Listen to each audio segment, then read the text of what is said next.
কেকে ক্রিম লাগানোর সময় মাঝে মধ্যে আমি ভাবি আমি কি একজন বেকার নাকি একজন রাজমিস্ত্রি।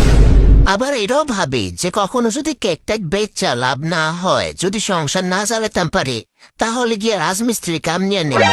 কারণ কেকের মধ্যে ক্রিম লাগাইতে লাগাইতে এখন যে পরিমাণ রাজমিস্ত্রি প্র্যাকটিস হয়ে যেতেছে, পরে আর কোনো ট্রেনিং নেওয়াই লাগতো না। তার উপরে দেখেন, এই কেকের মধ্যে যে ক্রিমটা দিতেছিলাম এটা ছিল একেবারে সিমেন্ট কালার।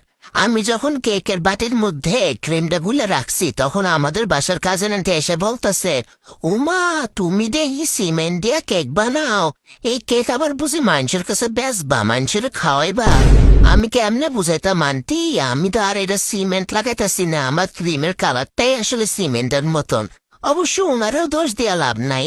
এই দেখেন, যেসব যন্ত্রমন্ত্র নিয়ে আমি কেকের ফিনিশিং আনি আর বারবার খাবলা দিয়ে দিয়ে যখন এলনের ক্রিম হেনে নিয়ে লাগাই, তখন তো আমার নিজের কাছে নিজের রাজমিস্ত্রি মনে হয়। আর উনি যদি মনে করে যে এটা ক্রিম না সিমেন্ট, তাইলে কি আর ওনার দোষ আছে? আপনারাই কোন। এই জন্য আমি ভাবতেছি যে বেকিং এর পাশাপাশি কোনো বিল্ডিং টিল্ডিং এর কাজের মধ্যে যদি মিস্ত্রি লাগে, আমি গিয়ে হাজির হয়ে যাবো। কারণ এই যন্ত্রপাতি তো আমার কাছে অলরেডি আছে, নতুন করে কোনো যন্ত্রপাতিও কিনার লাগতো না, আর ট্রেনিংও নেওয়ার লাগতো না। আপনাদেরও যদি কোনো বাসা বাড়ির কাম থাকে, তখন আমারে ডাক দিতে পারেন।